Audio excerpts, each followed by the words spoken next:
Straight ahead on Point News, what if you were in an emergency situation on or around campus and couldn't call anyone? We're going to tell you about a new feature for requesting emergency service. And summer is right around the corner, but before that sweet relief, students have to endure final exams. We're going to tell you how students prepare for the big test. Plus, how often do Pittsburghers get to see and touch an international icon? We were there when the Stanley Cup made its way to Pittsburgh. Point News starts now. Live from our studio in downtown Pittsburgh, you're watching Point News. Good afternoon, I'm Ryan Bailey. And I'm Sydney Cooper. We want to start this afternoon with coverage of the stabbings at Franklin Regional High School in Murraysville, Westmoreland County. One adult and 21 students were stabbed yesterday shortly after 7 a.m. Police have identified the suspect as 16-year-old Alex Reibel. Officials say the teenager stabbed 22 people with two 8-inch steak knives. Reibel will be tried in court as an adult with expected charges of attempted homicide and aggravated assault. He is currently being held without bail. In a frightening situation yesterday, but what if you were to find yourself in an emergency situation here on campus? Well, there's now a new way to contact campus police.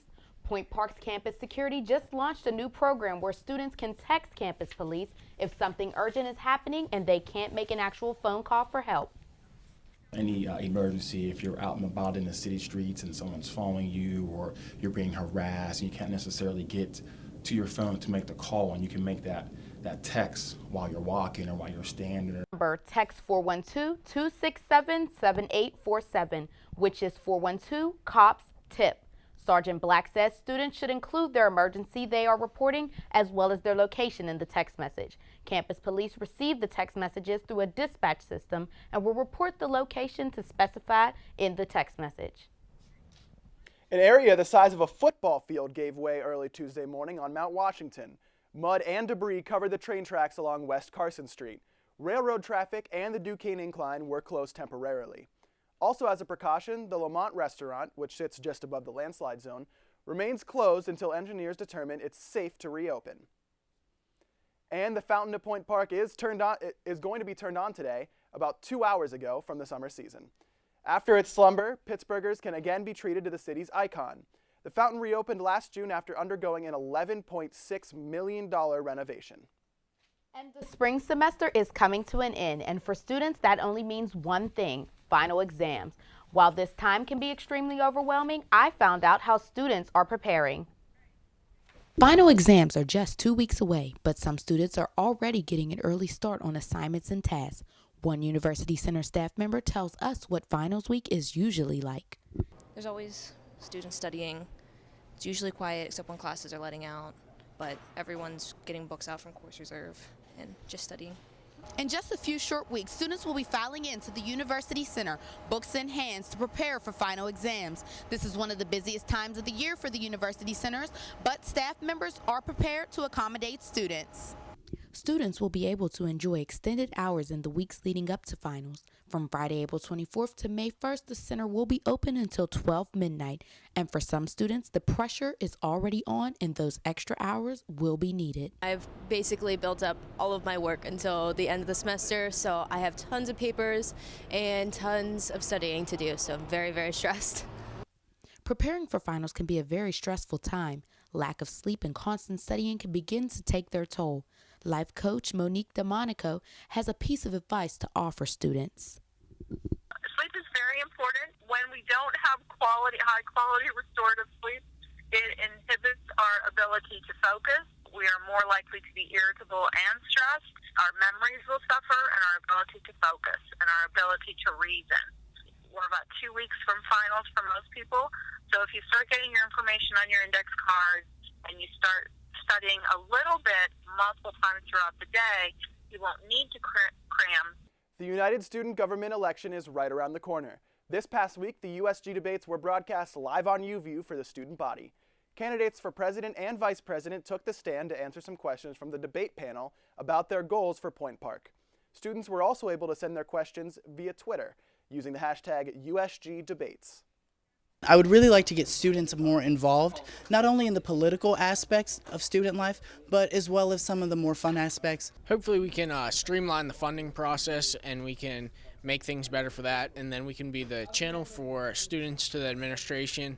Hopefully we can answer any of the questions they need or concerns. USG elections will be held next week. Now, more than 1 month since Malaysian Flight 370 went missing, there is still no hard evidence of the plane. Navy ships detected underwater pings near Perth, Australia Tuesday that authorities hope will lead to the airliner's black boxes. The recovery of these black boxes as soon as possible is crucial because they have a battery life of about 30 days. A ship is currently towing a pinger locator in the area, which is designed to detect signals from the plane's black boxes. Microsoft is ending support for Windows XP. That means the company will no longer provide security updates or offer online technical content updates.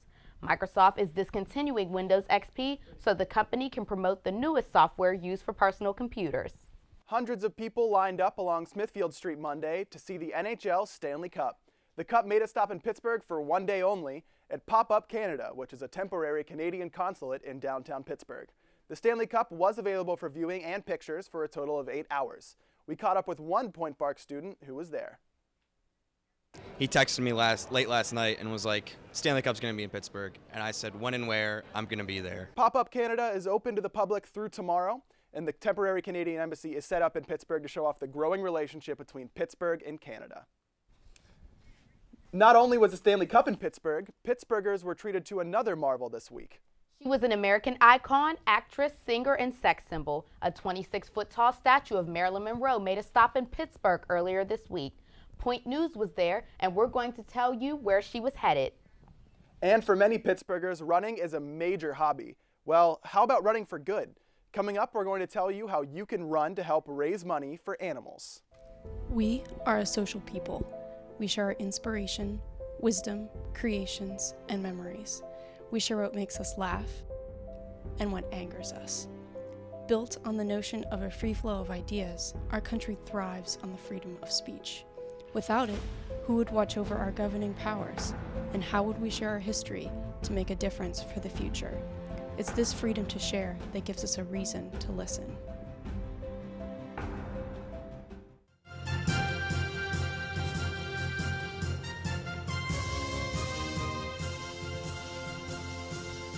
Hi, you're tuned in to Point Park University Television, and UView is for you.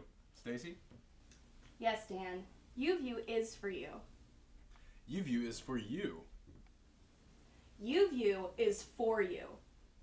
UView is for you. UView is for you. UView is for you. UView is for you. UView is for you. UView is for you. UView is for you. UView is for you. UView is for you. UView is for you. UView is for you.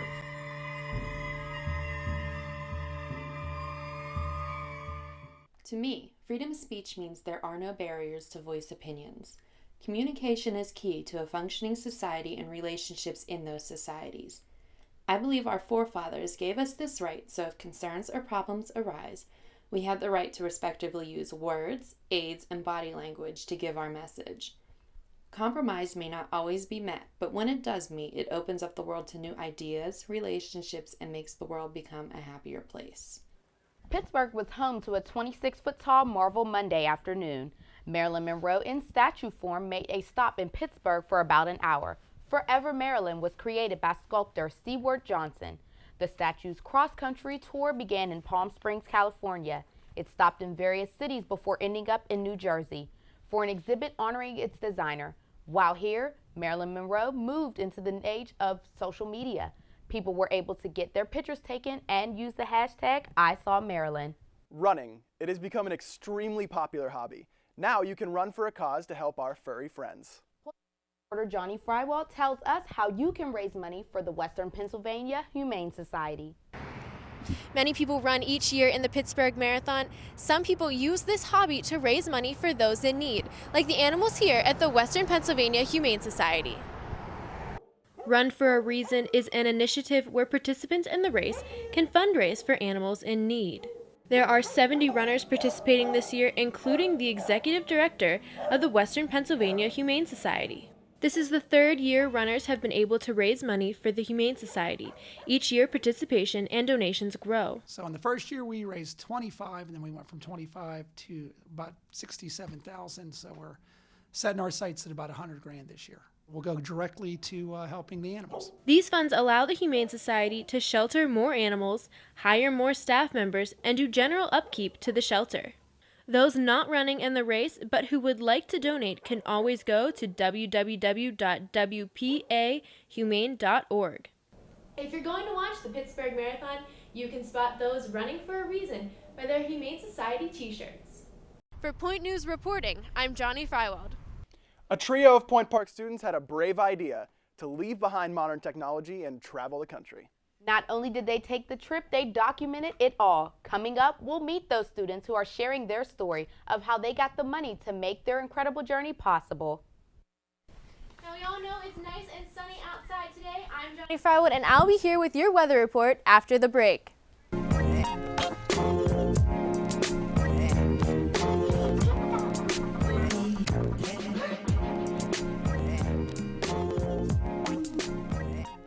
Freedom of speech is my right as an American to voice my opinion, or if I choose to stay silent. I have the right to practice my religion. I have the right to publish my own works. With this right, we can be creative, innovative, and change the world. For more information, visit www.freedomofspeechpsa.org. Do you know all the things you can do with your student ID?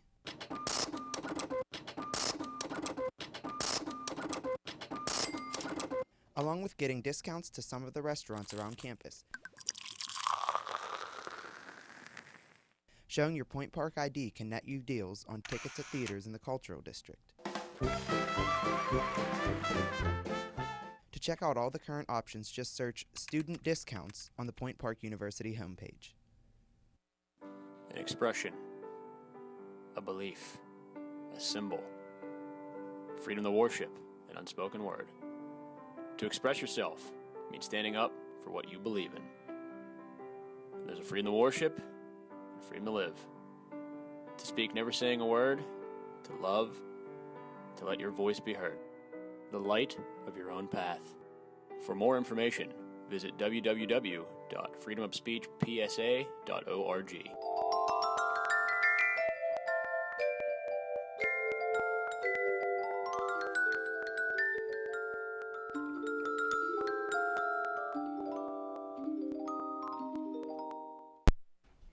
For much of the year, Consol Energy Center is the home of the Pittsburgh Penguins, but this past weekend it played host to various performers and exotic animals. The Shrine Circus had 5 showings over a 3-day period in their 65th annual Pittsburgh Circus.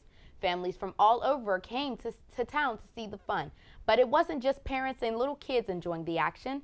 Point Park student Bree Fingold had a blast as well. The circus was awesome.